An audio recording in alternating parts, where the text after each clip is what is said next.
ਗੁਰੂ ਗਿਆਨ ਟੀਵੀ ਦੇ ਸਮੂਹ ਦਰਸ਼ਕਾਂ ਨੂੰ ਵਾਹਿਗੁਰੂ ਜੀ ਕਾ ਖਾਲਸਾ, ਵਾਹਿਗੁਰੂ ਜੀ ਕੀ ਫਤਿਹ। ਤੁਸੀਂ ਦੇਖ ਰਹੇ ਹੋ ਸਾਡਾ ਪ੍ਰੋਗਰਾਮ ਦਸਤਕ ਤੁਹਾਡੇ ਦਰਵਾਜ਼ੇ ਉੱਤੇ। ਤੁਹਾਨੂੰ ਸਾਰਿਆਂ ਨੂੰ ਪਤਾ ਹੀ ਹੈ ਕਿ ਪਿਛਲੇ ਡੇਢ ਕੁ ਮਹੀਨੇ ਤੋਂ ਆਪਾਂ ਇਹ ਪ੍ਰੋਗਰਾਮ ਸ਼ੁਰੂ ਕੀਤਾ ਹੈ ਹਫ਼ਤਾਵਾਰੀ। ਸਾਡੇ ਸ਼ਹਿਰ ਦੀਆਂ ਉਹ ਸ਼ਖਸੀਅਤਾਂ ਜਿਹੜੀਆਂ ਵੱਖ-ਵੱਖ ਸੈਕਟਰਸ ਦੇ ਵਿੱਚ ਵੱਖ-ਵੱਖ ਸਰਵਿਸਿਜ਼ ਪ੍ਰੋਵਾਈਡ ਕਰਵਾ ਰਹੀਆਂ ਨੇ। ਸੋਚ ਇਹ ਹੈ ਕਿ ਕਿਸੇ ਨੂੰ ਇੰਸ਼ੋਰੈਂਸ ਦੇ ਕੰਮ ਦੀ ਲੋੜ ਪੈਂਦੀ ਹੈ, ਕਿਸੇ ਨੇ ਮੌਰਟਗੇਜ ਕਰਾਉਣੀ ਹੁੰਦੀ ਹੈ, ਕਿਸੇ ਨੇ ਕਾਰ ਲੋਨ ਕਰਾਉਣੀ ਹੁੰਦੀ ਹੈ, ਜਾਂ ਕਿਸੇ ਨੇ ਇਮੀਗ੍ਰੇਸ਼ਨ ਦਾ ਕੰਮ ਕਰਾਉਣਾ ਹੁੰਦਾ ਹੈ, ਤੇ ਉਹ ਫਿਰ ਦੂਸਰੇ ਨੂੰ ਪੁੱਛਦਾ ਹੈ ਤੇ ਉਹਦੇ ਮਨ ਦੀ ਇੱਛਾ ਹੁੰਦੀ ਹੈ ਕੋਈ ਮੇਰਾ ਆਪਣਾ ਹੋਵੇ, ਮੈਂ ਜਿਸ ਨੂੰ ਖੁੱਲ੍ਹ ਕੇ ਦੱਸ ਸਕਾਂ ਤੇ ਮੈਨੂੰ ਧੁਰ ਹਿਰਦੇ ਚੋਂ ਵਧੀਆ ਚੰਗੀ ਤਰ੍ਹਾਂ ਮੈਨੂੰ ਗਾਈਡ ਕਰ ਦੇਵੇ। ਤਾਂ ਇਹ ਸੋਚ ਦੇ ਲਈ ਇੱਕ ਐਂਟਰੀ ਗੇਟ ਬਣਾ ਦਿੱਤਾ ਹੈ ਗੁਰੂ ਗਿਆਨ ਟੀਵੀ ਚੈਨਲ ਦੇ YouTube ਚੈਨਲ ਦੇ ਉੱਪਰ। ਜੋ ਪਲੇਲਿਸਟ ਹੈ ਦਸਤਕ ਤੁਹਾਡੇ ਦਰਵਾਜ਼ੇ ਉੱਤੇ, ਉੱਥੇ ਤੁਹਾਨੂੰ ਸਾਰੀਆਂ ਸ਼ਖਸੀਅਤਾਂ ਜੋ ਸਾਡੇ ਆਪਣੇ ਨੇ, ਵੱਖ-ਵੱਖ ਖੇਤਰ ਦੇ ਵਿੱਚ ਬੰਦਾ ਬੰਦੇ ਦੀ ਦਾਰੂ ਹੈ, ਇੱਕ ਦੂਸਰੇ ਨੂੰ ਸਰਵਿਸਿਜ਼ ਪ੍ਰੋਵਾਈਡ ਕਰਵਾ ਰਹੇ ਨੇ। ਉਹਨਾਂ ਦੇ ਤੁਹਾਨੂੰ ਕੰਟੈਕਟ ਨੰਬਰ ਵੀ ਮਿਲ ਜਾਣਗੇ, ਉਹਨਾਂ ਦੇ ਐਡਰੈਸ ਵੀ ਮਿਲ ਜਾਣਗੇ, ਉਹਨਾਂ ਨਾਲ ਰੂਬਰੂ ਤੁਸੀਂ ਸੁਣ ਸਕੋਗੇ। ਅੱਜ ਸਾਡੇ ਨਾਲ ਲਾਈਨ ਤੇ ਹਨ ਪਰਮ ਪਿਆਰੇ ਵੀਰ ਹਰਜਿੰਦਰ ਸਿੰਘ ਜੀ ਸੈਂਸਰਵਾਲ। ਕਿਸੇ ਨੂੰ ਵੀ ਇਮੀਗ੍ਰੇਸ਼ਨ ਨਾਲ ਸੰਬੰਧਿਤ PR, work permit, study visa, so and so, ਉਹਦੇ ਬਾਰੇ ਉਹਨਾਂ ਨੇ ਅੱਜ ਸਾਨੂੰ ਬੜੀ ਕੀਮਤੀ ਜਾਣਕਾਰੀ ਦੇਣੀ ਹੈ। ਆਓ ਉਹਨਾਂ ਨੂੰ ਦਸਤਕ ਤੁਹਾਡੇ ਦਰਵਾਜ਼ੇ ਉੱਤੇ ਪ੍ਰੋਗਰਾਮ ਤੇ ਜੀ ਆਇਆਂ ਨੂੰ ਕਹੀਏ। ਵੀਡੀਓ ਸਤਿ ਸ੍ਰੀ ਅਕਾਲ, ਗੁਰੂ ਫਤਿਹ ਜੀ। ਸਤਿ ਸ਼੍ਰੀ ਅਕਾਲ ਵੀਰ ਜੀ। ਵਾਹਿਗੁਰੂ ਜੀ ਕਾ ਖਾਲਸਾ, ਵਾਹਿਗੁਰੂ ਜੀ ਕੀ ਵਾਹਿਗੁਰੂ ਜੀ ਕੀ ਫਤਿਹ। ਤੁਹਾਡਾ ਦਸਤਕ ਤੁਹਾਡੇ ਦਰਵਾਜ਼ੇ ਉੱਤੇ ਪ੍ਰੋਗਰਾਮ ਤੇ ਆਉਣ ਦੇ ਲਈ ਜੀ ਆਇਆਂ ਨੂੰ ਜੀ। ਸਾਡੇ ਦਰਸ਼ਕਾਂ ਵਾਸਤੇ ਤੁਸੀਂ ਅੱਜ ਬਹੁਤ ਸਾਰੇ ਉਹਨਾਂ ਨੂੰ ਜਾਣਕਾਰੀ ਦੇਣੀ ਹੈ, ਤੇ ਮੈਂ ਚਾਹਾਂਗਾ ਕਿ ਸਭ ਤੋਂ ਪਹਿਲਾਂ, ਵੈਸੇ ਤਾਂ ਤਕਰੀਬਨ ਸ਼ਹਿਰ ਦੇ ਵਿੱਚ ਬਹੁਤ ਸੰਮਤੀ ਲੋਕ ਤੁਹਾਨੂੰ ਜਾਣਦੇ ਹੀ ਨੇ, ਬਹੁਤ ਸਾਰੇ ਸਟੂਡੈਂਟ ਵੀ ਤੁਹਾਨੂੰ ਜਾਣਦੇ ਨੇ, ਪਰ ਫਿਰ ਵੀ ਕੁਝ ਨਵੇਂ ਆਏ ਹੁੰਦੇ ਨੇ ਜਾਂ ਨਵੇਂ ਇਮੀਗ੍ਰੈਂਟ ਹੁੰਦੇ ਨੇ। ਤੇ ਪਹਿਲਾਂ ਆਪਣੇ ਬਾਰੇ, ਆਪਣਾ, ਬੇਸ਼ੱਕ ਉਹ ਨਾਮ ਤੁਹਾਡਾ ਡਿਸਪਲੇ ਦੇਖ ਹੀ ਰਹੇ ਨੇ, ਪਰ ਤੁਹਾਡੇ ਆਪਣੇ ਮੁਖ ਤੋਂ ਆਪਣੇ ਬਾਰੇ, ਤੇ ਤੁਸੀਂ ਇੰਡੀਆ ਦੇ ਵਿੱਚ ਜਦੋਂ ਇੱਥੇ ਕੈਨੇਡਾ ਆਉਂਦੇ ਹੋ, ਉੱਥੋਂ ਦੀ ਪ੍ਰੋਫਾਈਲ, ਉੱਥੋਂ ਦੀ ਤੁਹਾਡੀ ਜਿਹੜੀ ਹੈ ਲਾਈਫ ਦੀ ਜਰਨੀ, ਉਹਦੇ ਬਾਰੇ ਥੋੜਾ ਜਿਹਾ ਸੰਖੇਪ ਜਿਹਾ ਸਾਡੇ ਦਰਸ਼ਕਾਂ ਨੂੰ ਦੱਸੋ ਜੀ। ਥੈਂਕ ਯੂ ਸੋ ਮਚ ਵੀਰ ਜੀ। ਤੁਸੀਂ ਮੈਨੂੰ ਇਸ ਕਾਬਿਲ ਸਮਝਿਆ। ਸਭ ਤੋਂ ਪਹਿਲਾਂ ਤਾਂ ਕਿ ਤੁਸੀਂ ਆਪਣੇ ਗੁਰੂ ਗਿਆਨ ਟੀਵੀ ਤੇ ਅੱਜ ਮੈਨੂੰ ਇੱਕ ਆਪਣੀ ਪ੍ਰੈਜੈਂਟੇਸ਼ਨ ਦੇਣ ਦਾ ਮੌਕਾ ਦਿੱਤਾ। ਸਭ ਤੋਂ ਪਹਿਲਾਂ ਤਾਂ ਮੈਂ ਤੁਹਾਨੂੰ ਵਧਾਈਆਂ ਦੇਣਾ ਚਾਹਾਂਗਾ। ਤੁਸੀਂ ਇੱਕ ਬਹੁਤ ਹੀ ਵੱਡੇ ਵਧਾਈ ਦੇ ਪਾਤਰ ਹੋ। ਜੋ ਇੱਕ ਮੈਂ ਸਮਝਿਆ ਔਰ ਦੇਖਿਆ, ਔਰ ਹੋਰ ਵੀ ਅਸੀਂ, ਸਾਡੇ ਕੋਲ ਵੀ ਹਰ ਤਰ੍ਹਾਂ ਦੇ ਲੋਕ ਇੱਥੇ ਆਉਂਦੇ ਆ। ਹਰ ਇੱਕ ਸਸਕੈਚੁਅਨ, ਰਜਾਈਨਾ ਸਾਡਾ ਇੱਕ ਛੋਟਾ ਜਿਹਾ ਪ੍ਰੋਵਿੰਸ ਔਰ ਕਸਬਾ ਆਪਾਂ ਇਹਨੂੰ ਕਹਿ ਸਕਦੇ ਹਾਂ ਕੰਪੈਰੀਟਿਵਲੀ, ਅਗਰ ਆਪਾਂ ਦੂਜੇ ਮੈਟਰੋਪੋਲੀਟਨ ਸਿਟੀਜ਼ ਦੀ ਗੱਲ ਕਰੀਏ। ਤੁਸੀਂ ਇੱਕ ਇੱਥੇ ਜੋ ਤੁਹਾਡਾ ਪ੍ਰੋਗਰਾਮ ਉਹ ਬੱਚਿਆਂ ਨੂੰ ਤੁਸੀਂ ਗਾਈਡ ਕਰਦੇ ਹੋ। ਛੋਟੇ ਬੱਚਿਆਂ ਨੂੰ 3 ਸਾਲ ਤੋਂ ਲੈ ਕੇ ਬੱਚਿਆਂ ਦਾ ਤੁਸੀਂ ਪ੍ਰੋਗਰਾਮ ਸਟਾਰਟ ਕੀਤਾ ਹੋਇਆ, ਗੁਰੂ ਦੀ ਬਾਣੀ ਨਾਲ ਜੋੜਿਆ ਹੋਇਆ। ਔਰ ਇਹ ਜੋ ਤੁਸੀਂ YouTube ਤੇ ਇੱਕ ਪ੍ਰੋਫੈਸ਼ਨਲ ਪ੍ਰੋਗਰਾਮ ਚਲਾਇਆ ਜੋ ਆਪਣੀ ਕਮਿਊਨਿਟੀ ਵਾਸਤੇ, ਸਭ ਤੋਂ ਪਹਿਲਾਂ ਤਾਂ ਮੈਂ ਤੁਹਾਡਾ ਬਹੁਤ ਬਹੁਤ ਧੰਨਵਾਦ ਕਰਦਾ ਕਿ ਤੁਸੀਂ ਸਾਡੇ ਰਜਾਈਨਾ ਦੇ ਵਿੱਚ, ਸਸਕੈਚੁਅਨ ਦੇ ਵਿੱਚ ਇਹ ਮੁਹਿੰਮ ਸ਼ੁਰੂ ਕੀਤੀ। ਮੈਂ ਤੁਹਾਡੇ ਫਾਲੋਅਰਸ ਨੂੰ ਇਹ ਵੀ ਦੱਸਣਾ ਚਾਹਾਂਗਾ, ਇੱਕ ਦਿਨ ਮੈਂ ਭਾਈ ਸਾਹਿਬ ਨਾਲ ਬੈਠਾ ਸੀ ਔਰ ਥੋੜੀ ਬਹੁਤ ਡਿਸਕਸ਼ਨ ਚੱਲ ਰਹੀ ਸੀ। ਭਾਈ ਸਾਹਿਬ ਦੇ ਕੋਲ ਜੋ ਐਕਸਪੀਰੀਅੰਸ ਹੈ ਉਹ 25 ਕੰਟਰੀਆਂ ਦੇ ਵਿੱਚ ਇਹ ਰਹਿ ਕੇ ਆਏ ਹੋਏ ਹੈ। 25 ਕੰਟਰੀਆਂ ਦੇ ਵਿੱਚ ਇਹ ਘੁੰਮ ਕੇ ਆਏ ਹੋਏ ਆ। ਸਾਡੇ ਅਲਬਰਟਾ 'ਚ, ਸਾਡੇ BC ਦੇ ਵਿੱਚ ਇਹਨਾਂ ਨੇ ਆਪਣੀ ਜੋ ਹੈ ਗਿਆਨ ਬੱਚਿਆਂ ਨੂੰ ਔਰ ਜੋ ਵੀ ਇਹਨਾਂ ਦੀ ਸਰਵਿਸਿਜ਼ ਹੈ ਉਹ ਦਿੱਤੀਆਂ ਜੀ। ਤਾਂ ਸਭ ਤੋਂ ਪਹਿਲਾਂ ਤਾਂ ਵੀਰ ਜੀ ਮੈਂ ਬਹੁਤ ਬਹੁਤ ਧੰਨਵਾਦੀ ਹਾਂ ਤੁਹਾਡਾ। ਥੈਂਕ ਯੂ ਜੀ, ਥੈਂਕ ਯੂ। ਤਾਂ ਹੁਣ ਮੈਂ ਜੋ ਤੁਹਾਡਾ ਕੁਐਸਚਨ ਸੀ ਕਿ ਮੇਰੇ ਪ੍ਰੋਫਾਈਲ ਬਾਰੇ, ਕਿ ਕਿੱਥੋਂ ਮਤਲਬ ਮੈਂ ਜਰਨੀ ਸਟਾਰਟ ਕੀਤੀ ਆਪਣੇ ਪ੍ਰੋਫੈਸ਼ਨ ਦੀ, ਜਾਂ ਫਿਰ ਕੀ ਮੈਂ ਇੰਡੀਆ 'ਚ ਕੀਤਾ। ਉਸ ਤੋਂ ਬਾਅਦ ਆਪਾਂ ਇਹ ਗੱਲ ਵੀ ਕਰਾਂਗੇ ਆਪਾਂ ਇੱਥੇ ਕੀ ਕੀਤਾ। ਸਟਾਰਟਿੰਗ ਮੇਰੀ ਜਦੋਂ ਇੱਕ ਨੀਂਵ ਸ਼ੁਰੂ ਹੁੰਦੀ ਹੈ +2 ਤੋਂ ਬਾਅਦ, ਗ੍ਰੇਡ 12 ਤੋਂ ਬਾਅਦ ਬੰਦਾ ਸੋਚਦਾ ਹੈ ਕਿ ਉਹ ਕੀ ਕਰੇਗਾ ਉਸ ਤੋਂ ਬਾਅਦ। ਤਾਂ ਮੇਰਾ ਸ਼ੁਰੂ ਤੋਂ ਹੀ ਇੰਟਰਸਟ ਜੋ ਸੀ ਉਹ ਲਾਅ ਦੇ ਵਿੱਚ ਸੀ। ਮੈਂ ਗ੍ਰੇਡ 12 ਤੋਂ ਬਾਅਦ ਆਪਣਾ 5 ਈਅਰ ਜੋ ਹੈਗੀ ਆ ਲਾਅ ਕੀਤੀ ਜੀ ਸਭ ਤੋਂ ਪਹਿਲਾਂ ਉੱਥੇ ਇੰਡੀਆ ਦੇ ਵਿੱਚ। ਹਾਂਜੀ ਔਰ 2000 ਵਿੱਚ ਮੈਂ 2008 ਦੇ ਵਿੱਚ ਮੈਂ ਆਪਣੀ ਕੰਪਲੀਟ ਕੀਤੀ law degree 5 year law degree. ਔਰ 2008 ਦੇ ਵਿੱਚ ਮੈਂ ਡਿਸਟ੍ਰਿਕਟ ਕੋਰਟ ਅੰਬਾਲਾ ਦੇ ਵਿੱਚ ਪ੍ਰੈਕਟਿਸ ਸ਼ੁਰੂ ਕੀਤੀ ਔਰ ਹਾਈ ਕੋਰਟ ਦੇ ਵਿੱਚ ਪ੍ਰੈਕਟਿਸ ਸ਼ੁਰੂ ਕੀਤੀ। ਓਕੇ 2008 ਤੋਂ ਲੈ ਕੇ 15 ਤੱਕ ਮੈਂ ਡਿਸਟ੍ਰਿਕਟ ਕੋਰਟ ਅੰਬਾਲਾ ਔਰ ਹਾਈ ਕੋਰਟ ਪ੍ਰੈਕਟਿਸ ਕਰਦਾ ਰਿਹਾ। ਸਾਡੇ ਉੱਥੇ ਐਸੋਸੀਏਟ ਸੀ 3 ਜਣੇ ਅਸੀਂ ਐਸੋਸੀਏਸ਼ਨ ਦੇ ਵਿੱਚ ਸੀ, ਐਡਵੋਕੇਟ ਸਰਬਜੀਤ ਸਿੰਘ, ਐਡਵੋਕੇਟ ਮਹੇਸ਼ ਬਤਰਾ ਔਰ ਮੈਂ ਜੀ। ਸਾਡੇ ਕੋਲ ਉੱਥੇ ਅੱਜ ਵੀ 3 ਚੈਂਬਰਸ ਹੈਗੇ ਆ ਜਿਹਦੇ ਚ ਅਸੀਂ ਇੰਡੀਅਨ ਕੋਰਟਸ ਦੇ ਵਿੱਚ ਲੀਗਲ ਸਰਵਿਸਿਜ਼ ਜੋ ਹੈਗੇ ਆ ਉਹ ਪ੍ਰੋਵਾਈਡ ਕਰਦੇ ਹਾਂ। ਓਕੇ ਔਰ ਉਸ ਤੋਂ ਬਾਅਦ 2015 ਤੋਂ ਬਾਅਦ ਅਕਤੂਬਰ 2 ਨੂੰ ਮੈਂ ਫਸਟ ਟਾਈਮ ਕੈਨੇਡਾ ਆਇਆ ਜੀ। ਅੱਛਾ ਔਰ 2016 ਦੇ ਵਿੱਚ ਜਨਵਰੀ ਫਰਵਰੀ ਦੇ ਵਿੱਚ ਮੈਨੂੰ ਆ ਕੇ ਜਦੋਂ 2-3 ਮਹੀਨੇ ਬੰਦਾ ਇੱਥੇ ਰਹਿੰਦਾ, ਉਸ ਤੋਂ ਬਾਅਦ ਗਰਾਊਂਡ ਰਿਐਲਿਟੀਜ਼ ਦੇਖ ਕੇ ਸਾਰਾ ਕੁਝ ਦੇਖ ਕੇ ਸ਼ੁਰੂ ਤੋਂ ਹੀ ਪ੍ਰੋਫੈਸ਼ਨ ਇੱਕ ਵਕਾਲਤ ਦਾ ਹੀ ਰਿਹਾ ਸੀ। ਨਾ ਕਦੀ ਕੋਈ ਜੌਬ ਕਰਨ ਦਾ ਕੋਈ ਮੌਕਾ ਮਿਲਿਆ, ਨਾ ਕੋਈ ਹੋਰ ਕੰਮ ਕਰਨ ਦਾ ਮੌਕਾ ਮਿਲਿਆ। ਤਾਂ ਮੈਨੂੰ ਏਦਾਂ ਲੱਗਿਆ ਕਿ ਆਪਾਂ ਨੂੰ ਦੁਬਾਰਾ ਹੀ ਇਸ ਪ੍ਰੋਫੈਸ਼ਨ 'ਚ ਵਾਪਸ ਇੱਥੇ ਵੀ ਦੁਬਾਰਾ ਕਰਨਾ ਚਾਹੀਦਾ। ਹਾਂਜੀ ਔਰ ਫਿਰ ਅਸੀਂ ਸਟਾਰਟਿੰਗ 2016 ਤੋਂ ਕੀਤੀ, ਜੋ ਕਿ ਇੱਥੇ ਇੱਕ ਰਿਕੁਆਇਰਮੈਂਟਸ ਹੁੰਦੀ ਹੈ ਸਾਡੇ ਇੰਡੀਅਨ ਲਾਅਰਸ ਨੂੰ ਇੱਥੇ ਆ ਕੇ ਆਪਣੇ ਅਪਡੇਟ ਕਰਨ ਦੀ, ਜੋ ਐਗਜ਼ਾਮਸ ਉਹ ਅਪਡੇਸ਼ਨਸ ਕੀਤੀਆਂ। ਇੱਕ ICCRC ਦਾ ਅਲੱਗ ਤੋਂ ਹੁੰਦਾ ਹੈ ਜੀ ਪ੍ਰੋਗਰਾਮ, ਉਹ ਅਪਡੇਸ਼ਨਸ ਕੀਤੀਆਂ। ਤਾਂ ਫਿਰ ਇਹ ਜਰਨੀ ਉੱਥੋਂ ਸਟਾਰਟ ਹੋਈ ਜੀ। ਓਕੇ ਵੀਰ ਜੀ, ਜਿਸ ਤਰ੍ਹਾਂ ਵੈਸੇ ਵੀ ਆਪਾਂ ਦੇਖਦੇ ਹਾਂ ਕਿ ਜਦੋਂ ਕੈਨੇਡਾ ਆਪਾਂ ਆਈਏ ਤੇ ਹਰ ਕੰਮ ਜਿਹੜਾ ਹੈ ਸ਼ੁਰੂ 'ਚ ਬੜਾ ਹਾਰਡ ਲੱਗਦਾ ਹੈ, ਤੇ ਤੁਹਾਡਾ ਪ੍ਰੋਫੈਸ਼ਨ ਜਿਹੜਾ ਹੈ ਉਹ ਤੇ ਇੱਥੇ ਆ ਕੇ ਕਾਫੀ ਹਾਰਡ ਹੈ। ਕਿੱਦਾਂ ਤੁਸੀਂ ਉਸ ਪੀਰੀਅਡ ਨੂੰ ਮੈਨੇਜ ਕੀਤਾ ਤੇ ਇਸ ਮਕਾਮ ਵੱਲ ਨੂੰ ਵਧੇ? ਜੇ ਆਪਾਂ ਹਾਰਡਸ਼ਿਪ ਦੀ ਗੱਲ ਕਰੀਏ ਜੀ, ਹਾਰਡ ਤਾਂ ਸਭ ਕੁਝ ਹੀ ਹੁੰਦਾ, ਬਟ ਮੇਰੇ ਨਾਲ ਸ਼ੁਰੂ ਤੋਂ ਹੀ ਇੱਕ ਮੈਂ ਇਕੱਲਾ ਨਹੀਂ ਸੀ, ਸਾਡੇ ਨਾਲ ਟੀਮ ਆਫ ਇੱਕ ਕਹਿੰਦੇ ਕਿ ਪ੍ਰੋਫੈਸ਼ਨਲਸ ਜੋ ਹੈਗੇ ਆ। ਜਿੱਦਾਂ ਕਿ ਮੈਂ ਦੱਸਿਆ ਉੱਥੇ ਵੀ ਹੁਣ ਵੀ ਮੇਰੇ ਨਾਲ ਜੋ ਸਾਡੇ ਐਸੋਸੀਏਟਸ ਹੈ ਉਹ ਕੰਮ ਕਰ ਰਹੇ ਇੰਡੀਆ ਆਫਿਸਿਸ ਦੇ ਵਿੱਚ। ਮੇਰੇ ਵਾਈਫ ਵੀ ਸੇਮ ਪ੍ਰੋਫੈਸ਼ਨ ਤੋਂ ਹੀ ਹੈਗੇ ਆ, ਉਹ ਵੀ ਉਹਨਾਂ ਨੇ ਵੀ LLM ਕੀਤੀ ਹੋਈ ਹੈ ਇੰਡੀਆ ਤੋਂ। ਔਰ ਉਹਨਾਂ ਨੇ ਇੱਥੇ ਆ ਕੇ ਵੀ ICCRC ਦਾ ਜੋ ਲਾਇਸੈਂਸ ਅਪਡੇਟ ਕੀਤਾ।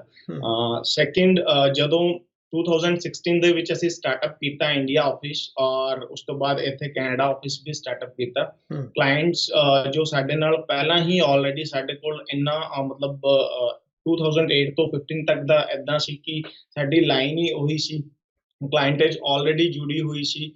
ਇੱਕ ਸਿਟੀ ਦੇ ਜੋ ਅੰਬਾਲਾ ਸਿਟੀ ਤੋਂ ਮੈਂ ਬਿਲੋਂਗ ਕਰਦਾ, ਉਹ ਸਿਟੀ ਦੇ ਵਿੱਚ ਨੇੜੇ ਤੇੜੇ ਦੇ ਪਿੰਡਾਂ 'ਚ ਲਾ ਲਓ ਤੁਸੀਂ, ਉਸ ਸਿਟੀ ਦੇ ਵਿੱਚ ਲਾ ਲਓ, ਔਰ ਹੋਰ ਆਪਣੇ ਸਾਰਿਆਂ ਦੀਆਂ ਨੇੜੇ ਤੇੜੇ ਰਿਸ਼ਤੇਦਾਰੀਆਂ ਵੀ ਹੁੰਦੀਆਂ ਜੀ। ਤਾਂ ਉਹਦੇ ਅਕੋਰਡਿੰਗਲੀ ਸਾਰਾ ਹੀ ਮਤਲਬ ਇੱਕ ਸੋਸ਼ਲ ਕਨੈਕਸ਼ਨ ਕਾਫੀ ਅੱਛਾ ਸੀ। ਜਦੋਂ ਹੀ ਅਸੀਂ ਸਟਾਰਟਅਪ ਕੀਤਾ ਸਾਨੂੰ ਉਹਦੇ ਰਾਈਟ ਵੇ ਹੀ ਬਹੁਤ ਅੱਛਾ ਇੱਕ ਰਿਸਪੌਂਸ ਮਿਲਿਆ, ਔਰ ਇੱਕ ਐਥੀਕਲ ਵੇ ਨਾਲ ਔਰ ਇੱਕ ਪ੍ਰੋਫੈਸ਼ਨਲ ਵੇ ਨਾਲ ਕਲਾਇੰਟਸ ਨੂੰ ਕਿੱਦਾਂ ਮੈਨੇਜ ਕਰਨਾ ਉਹ ਆਲਰੇਡੀ ਅਸੀਂ ਆਪਣੀ ਪ੍ਰੈਕਟਿਸ ਦੇ ਦੌਰਾਨ ਇੰਡੀਆ 'ਚ ਔਰ ਆਪਣੀ ਜੋ ਸਾਡੀ ਸਟੱਡੀ ਸੀ ਉਹਦੇ ਦੌਰਾਨ ਆਲਰੇਡੀ ਉਹ ਐਕਸਪੀਰੀਅੰਸ ਸਾਨੂੰ ਆ ਚੁੱਕਿਆ ਸੀ ਜੀ। ਓਕੇ, ਮੈਂ ਚਾਹਾਂਗਾ ਤੁਸੀਂ ਜਿਹੜੇ ਤੁਹਾਡੇ ਇੰਡੀਆ ਦੇ ਐਡਰੈਸਸ ਨੇ ਉਹ ਵੀ ਸਾਡੇ ਦਰਸ਼ਕਾਂ ਨੂੰ ਜ਼ਰੂਰ ਦੱਸੋ ਜੀ। ਇੰਡੀਆ 'ਚ ਇੱਕ ਤਾਂ ਸਾਡਾ ਲਾਅ ਆਫਿਸ ਹੈ ਜੀ, ਜੋ chamber number G28 district court Ambala. ਉਹ ਖੈਰ ਉਹ ਡਿਫਰੈਂਟ ਇਮੀਗ੍ਰੇਸ਼ਨ ਸਰਵਿਸਿਜ਼ ਤੋਂ ਡਿਫਰੈਂਟ ਹੈ, ਉਹ ਇੰਡੀਅਨ ਲੀਗਲ ਸਰਵਿਸਿਜ਼ ਹੈ। ਬਟ ਜਿਹੜਾ ਸਾਡਾ ਇਮੀਗ੍ਰੇਸ਼ਨ ਆਫਿਸ ਹੈ ਉਹ ਅਨਾਜ ਮੰਡੀ ਪੁਲ SU ਨੰਬਰ 1718 ਅੰਬਾਲਾ ਸਿਟੀ ਦੇ ਵਿੱਚ ਹਿਸਾਰ ਰੋਡ ਪੈਂਦੀ ਹੈ। ਅਨਾਜ ਮੰਡੀ ਪੁਲ ਬਹੁਤ ਫੇਮਸ ਹੈ ਜੀ, ਬੱਸ ਸਟੈਂਡ ਦੇ ਬਿਲਕੁਲ ਨਾਲ ਹੈ, ਉੱਥੇ ਸਾਡਾ ਆਫਿਸ ਇਹ ਹੈਗਾ।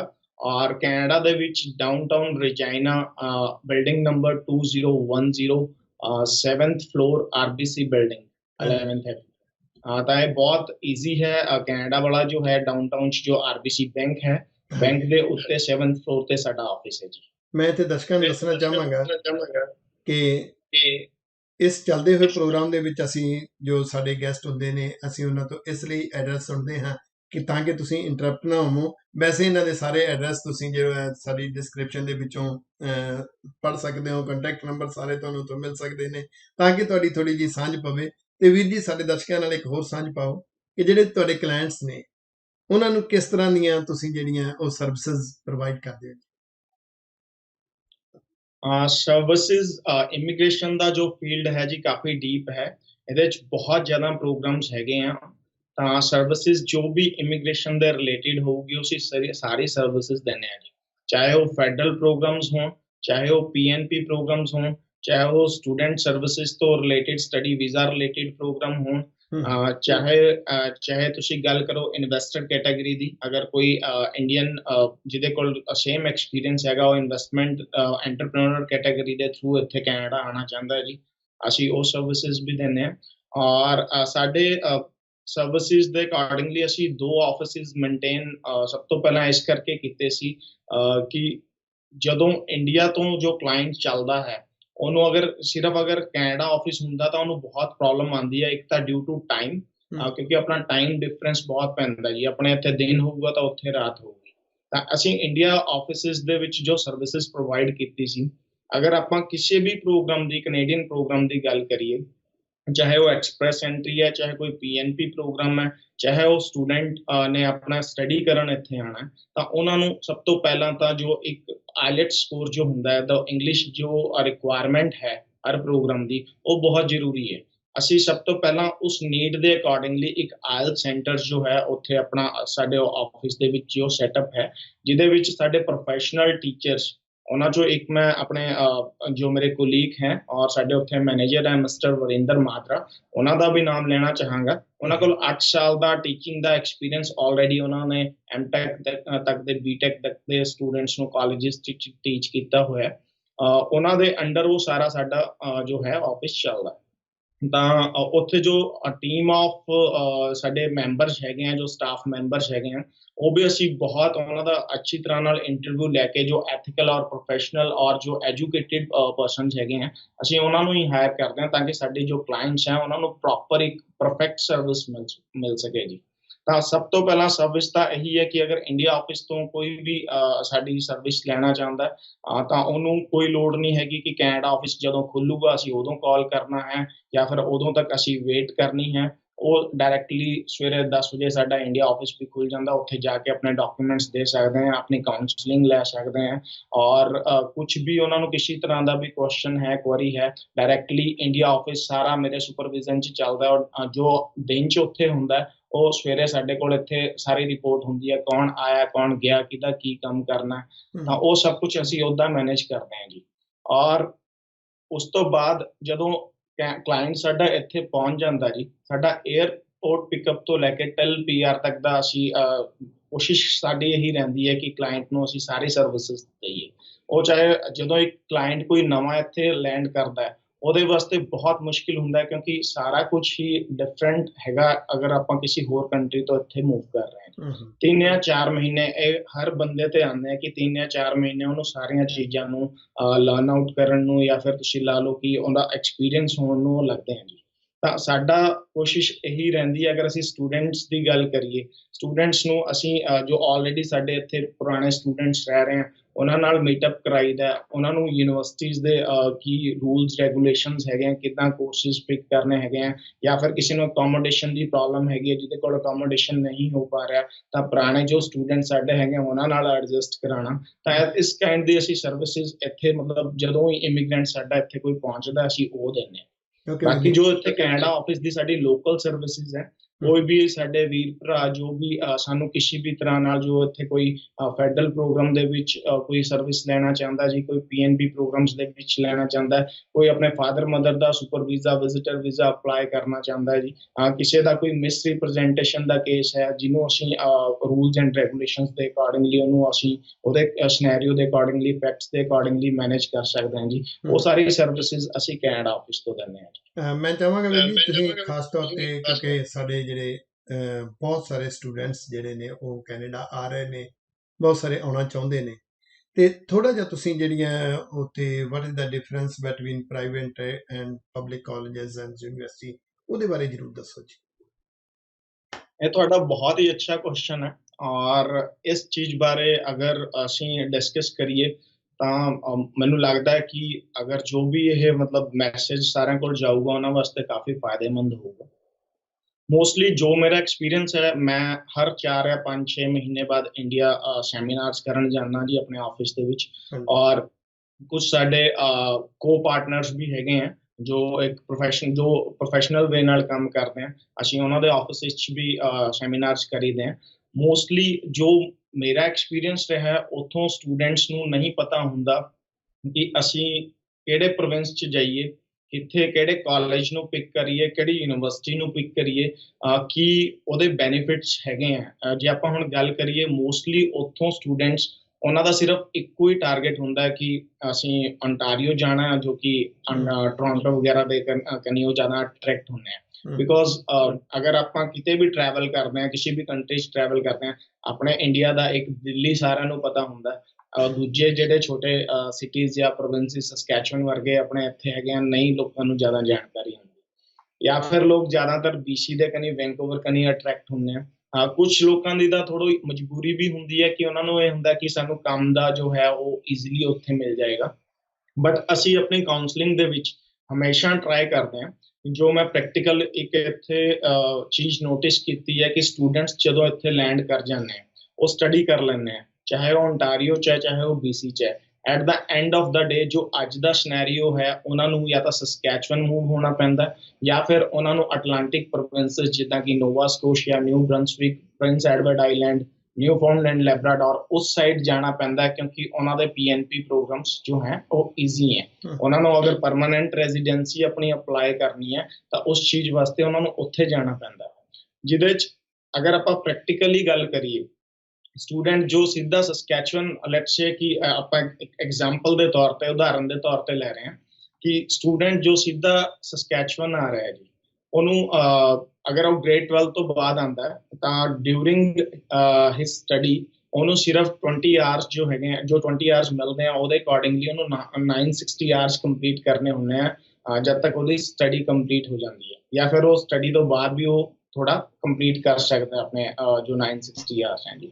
ਜੇ ਉਹਨੇ ਕਿਸੇ ਵੀ ਆਪਣਾ ਸਸਕੈਚੁਅਨ ਦੇ PNP ਪ੍ਰੋਗਰਾਮ 'ਚ ਅਪਲਾਈ ਕਰਨਾ ਤਾਂ ਉਹ 960 ਘੰਟੇ ਵਿਦ EMPLOYER ਸਪੋਰਟ ਉਹ ਈਜ਼ੀਲੀ ਆਪਣਾ ਜੋ ਹੈ ਉਹ PNP ਦੇ ਵਿੱਚ ਅਪਲਾਈ ਕਰਕੇ ਅੱਗੇ ਫੈਡਰਲ ਦੀ ਫਾਈਲ ਆਪਣੀ ਲਾ ਸਕਦਾ। ਬਟ ਅਗਰ ਕੋਈ ਸਟੂਡੈਂਟ ਅੰਟਾਰੀਓ ਤੋਂ ਜਾਂ BC ਤੋਂ ਇੱਥੇ ਮੂਵ ਹੁੰਦਾ, ਉਹਨੂੰ ਪਹਿਲਾਂ 6 ਮੰਥਸ ਜਾਂ 1 ਈਅਰ ਦਾ ਇੱਥੇ ਆ ਕੇ ਟਾਈਮ ਪੀਰੀਅਡ ਜੋ ਹੈ ਉਹ ਇੱਥੇ ਰਹਿਣਾ ਪੈਂਦਾ ਹੈ, ਆਪਣੇ ਆਵਰਸ, ਆਪਣੀ ਟਾਈਮ ਲਿਮਿਟ ਪੂਰੀ ਕਰਨੀ ਪੈਂਦੀ ਹੈ। ਉਸ ਤੋਂ ਬਾਅਦ ਉਹ ਅਪਲਾਈ ਕਰਦਾ ਕਿਸੇ PNP 'ਚ ਜਾਂ ਫੈਡਰਲ ਵਾਸਤੇ।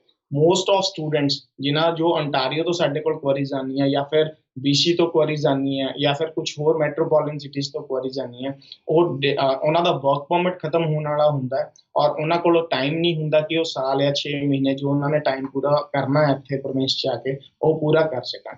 ਤਾਂ ਉਸ ਟਾਈਮ ਬਹੁਤ ਵੱਡੀ ਇੱਕ ਪ੍ਰੋਬਲਮ ਆ ਜਾਂਦੀ ਹੈ। ਜੋ ਇਹ ਇੱਕ ਪ੍ਰੈਕਟੀਕਲ ਗੱਲ ਹੈ, ਜਦੋਂ ਸਟੂਡੈਂਟ ਇੱਥੇ ਆਉਂਦਾ ਉਹਨੂੰ ਸਿਰਫ ਇਹ ਚੀਜ਼ਾਂ, ਜਦੋਂ ਉਹ ਪ੍ਰੈਕਟੀਕਲ ਹੁੰਦਾ ਹੈ ਚੀਜ਼ਾਂ ਦੇ ਨਾਲ, ਉਦੋਂ ਹੀ ਇਹ ਚੀਜ਼ਾਂ ਪਤਾ ਲੱਗਦੀਆਂ। ਬਟ ਸਾਡੀ ਹਮੇਸ਼ਾ ਕੋਸ਼ਿਸ਼ ਇਹੀ ਰਹਿੰਦੀ ਹੈ ਕਿ ਹਮੇਸ਼ਾ ਅਸੀਂ ਜੋ ਵੀ ਸਾਡਾ ਕਲਾਇੰਟ ਹੈ, ਅਸੀਂ ਉਹਨੂੰ ਇਹੀ ਗਾਈਡ ਕਰੀਏ ਕਿ ਉਹ ਇਹੀ ਜਿਹੇ ਪ੍ਰੋਵਿੰਸ 'ਚ ਜਾਏ ਜਿੱਥੇ ਜਾ ਕੇ ਉਹਦਾ ਅੱਗੇ ਬੈਨੀਫਿਟ ਬਹੁਤ ਹੋ ਸਕੇ। ਸਾਡੇ ਥਰੂ ਇੱਥੇ ਕੱਲਾ ਰਜਾਈਨਾ ਦੇ ਵਿੱਚ 250 ਸਟੂਡੈਂਟ ਜੋ ਹੈਗੇ ਆ ਉਹ 3 ਜਾਂ 4 ਸਾਲਾਂ ਦੇ ਅੰਦਰ ਆਏ। ਆਲ ਓਵਰ ਕੈਨੇਡਾ 500 ਸਟੂਡੈਂਟਸ ਆਏ।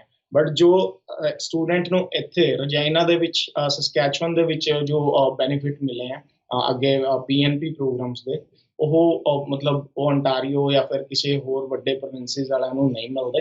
ਤਾਂ ਮੇਰੀ ਇਹੀ ਇੱਕ ਮੇਰਾ ਮੈਸੇਜ ਹੈ ਕਿ ਤੁਸੀਂ ਅਕੋਰਡਿੰਗ ਟੂ ਆਪਣਾ ਪ੍ਰੋਫਾਈਲ ਤੁਸੀਂ ਜ਼ਰੂਰ ਆਪਣੀ ਐਲੀਜੀਬਿਲਿਟੀ ਚੈੱਕ ਕਰੋ, ਕਿਹੜਾ ਤੁਹਾਡੇ ਵਾਸਤੇ ਬੈਸਟ ਕਾਲਜ ਹੈ, ਕਿਹੜਾ ਪ੍ਰੋਵਿੰਸ ਤੁਹਾਡੇ ਵਾਸਤੇ ਬੈਸਟ ਹੈ, ਉੱਥੇ ਤੁਸੀਂ ਅਪਲਾਈ ਕਰੋ।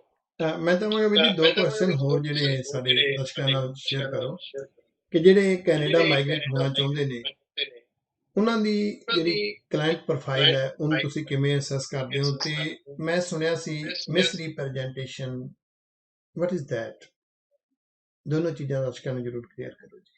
ਜੋ ਤੁਹਾਡਾ ਪਹਿਲਾ ਕੁਐਸਚਨ ਹੈ ਕਿ ਅਸੈਸਮੈਂਟ ਪ੍ਰੋਸੈਸ ਕੀ ਹੁੰਦਾ, ਉਹਦਾ ਇਹ ਹੈਗਾ ਕਿ ਸਭ ਤੋਂ ਪਹਿਲਾਂ ਅਸੀਂ ਕਲਾਇੰਟ ਦੀ ਪ੍ਰੋਫਾਈਲ ਚੈੱਕ ਕਰਨੀ ਹੁੰਦੀ ਹੈ ਕਿ ਉਹਦੀ ਜੋ ਪ੍ਰੋਫਾਈਲ ਹੈ ਕਿਸ ਟਾਈਪ ਦੀ ਉਹਨੇ ਐਜੂਕੇਸ਼ਨ ਕੀਤੀ ਹੋਈ ਹੈ, ਕਿਸ ਟਾਈਪ ਦਾ ਉਹਦਾ ਜੋ CLB ਲੈਵਲ ਹੈ, ਜੋ ਇੱਕ ਇੰਗਲਿਸ਼ ਰਿਕੁਆਇਰਮੈਂਟ ਹੁੰਦੀ ਹੈ ਉਹ ਕੀ ਹੈਗਾ, ਔਰ ਕਿਸ ਟਾਈਪ ਦਾ ਉਹਦੇ ਕੋਲ ਐਕਸਪੀਰੀਅੰਸ ਹੈਗਾ ਹੈ, ਔਰ ਉਹ ਮੈਰਿਡ ਹੈ, ਸਿੰਗਲ ਹੈ, ਉਹ ਕਿਹੜੇ ਪ੍ਰੋਗਰਾਮ ਦੇ ਵਿੱਚ ਜੋ ਹੈ ਉਹਦੇ ਪੁਆਇੰਟਸ ਜ਼ਿਆਦਾ ਬਣ ਰਹੇ ਹੈ, ਜਾਂ ਫਿਰ ਕਿਹੜੇ ਪ੍ਰੋਗਰਾਮ ਦੇ ਵਿੱਚ ਉਹ ਜ਼ਿਆਦਾ ਸਕਸੈਸਫੁਲ ਹੋ ਰਿਹਾ ਉਹਦਾ ਕੇਸ।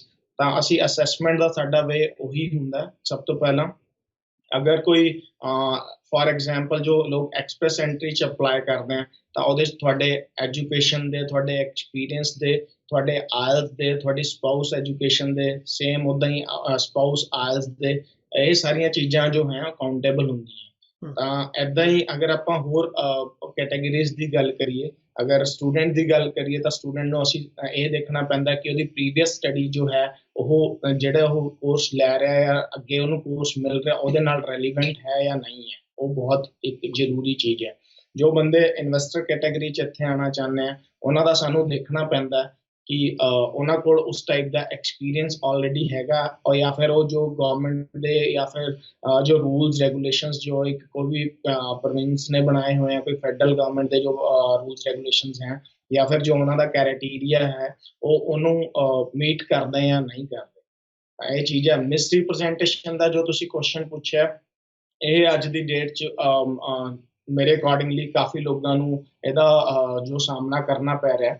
ਜਦੋਂ ਮੋਸਟਲੀ ਤੁਸੀਂ ਦੇਖਿਆ ਹੋਣਾ ਇੰਡੀਆ ਤੋਂ ਜਦੋਂ ਆਪਾਂ ਸਟਾਰਟਅਪ ਕਰਦੇ ਹਾਂ ਤਾਂ ਮੈਂ ਸਾਰਿਆਂ ਨੂੰ ਇਹੀ ਮੈਸੇਜ ਦੇਣਾ ਚਾਹਾਂਗਾ, ਕਿਸੇ ਤੋਂ ਵੀ ਜੋ ਹੈ ਆਪਣਾ ਅਗਰ ਤੁਸੀਂ ਇਮੀਗ੍ਰੇਸ਼ਨ ਸਰਵਿਸਿਜ਼ ਲੈ ਰਹੇ ਹੋ ਤਾਂ ਤੁਸੀਂ ਪਹਿਲਾਂ ਗੱਲ ਇਹ ਜ਼ਰੂਰ ਨੋਟ ਕਰੋ ਕਿ ਉਹ ਪੂਰੇ ਪ੍ਰੋਫੈਸ਼ਨਲ ਔਰ ਐਥੀਕਲ ਵੇ ਨਾਲ ਜਾਂ ਫਿਰ ਨੌਲੇਜੇਬਲ ਉਹਨਾਂ ਵੇ ਨਾਲ ਉਹ ਤੁਹਾਡਾ ਕੰਮ ਕਰ ਰਹੇ ਜਾਂ ਨਹੀਂ ਕਰ ਰਹੇ।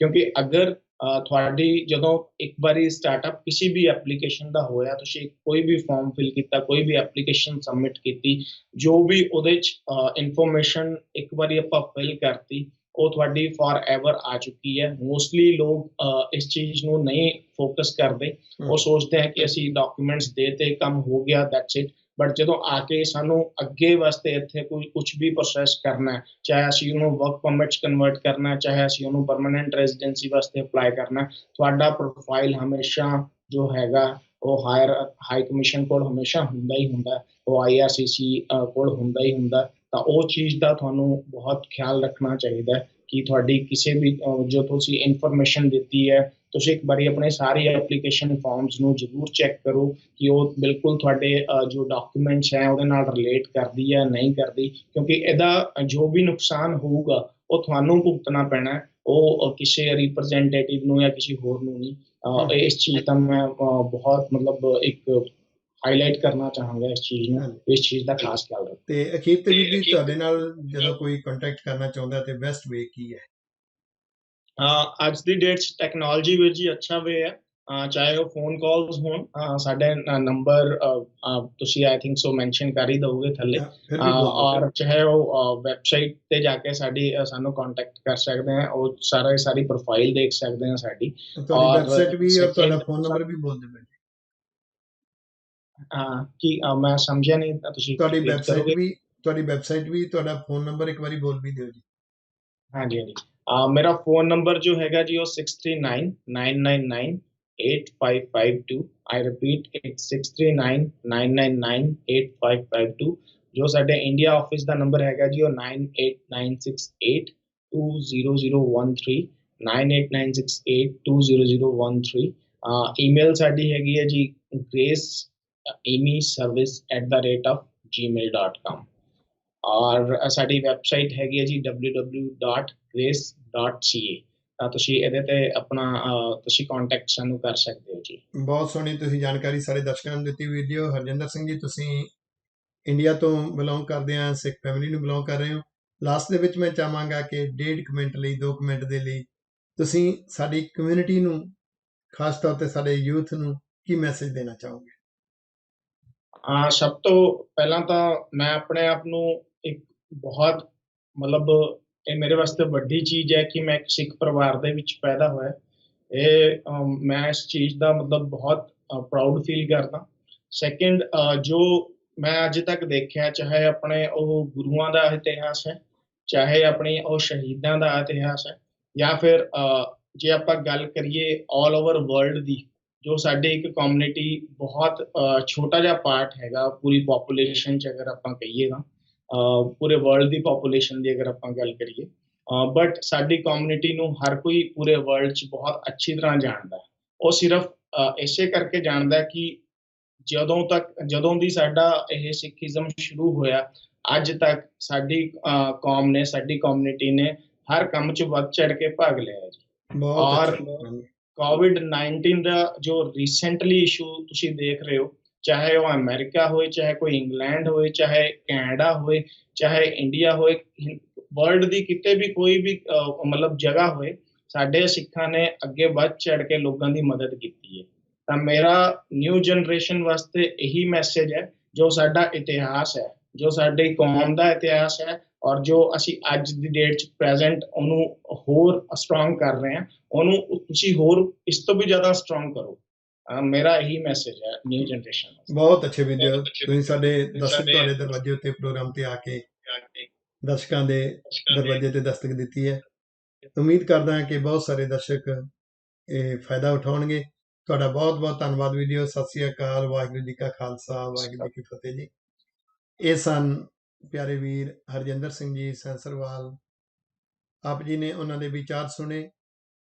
ਇਹ ਪ੍ਰੋਗਰਾਮ ਦਸਤਕ ਤੁਹਾਡੇ ਦਰਵਾਜ਼ੇ ਉੱਤੇ ਸ਼ੁਰੂ ਕੀਤਾ ਗਿਆ। ਸ਼ਹਿਰ ਦੀਆਂ ਵੱਖ-ਵੱਖ ਸ਼ਖਸੀਅਤਾਂ ਜੋ ਵੱਖ-ਵੱਖ ਸੈਕਟਰਸ ਦੇ ਵਿੱਚ ਵੱਖ-ਵੱਖ ਸਰਵਿਸਿਜ਼ ਪ੍ਰੋਵਾਈਡ ਕਰ ਰਹੀਆਂ ਨੇ, ਤਾਂ ਕਿ ਸਾਰਿਆਂ ਦੇ ਕੰਟੈਕਟ ਨੰਬਰ ਇੱਕੋ ਥਾਂ ਤੋਂ ਮਿਲ ਜਾਣ, ਉਹਨਾਂ ਦੇ ਵਿਚਾਰ ਜਾਣ ਸਕਣ।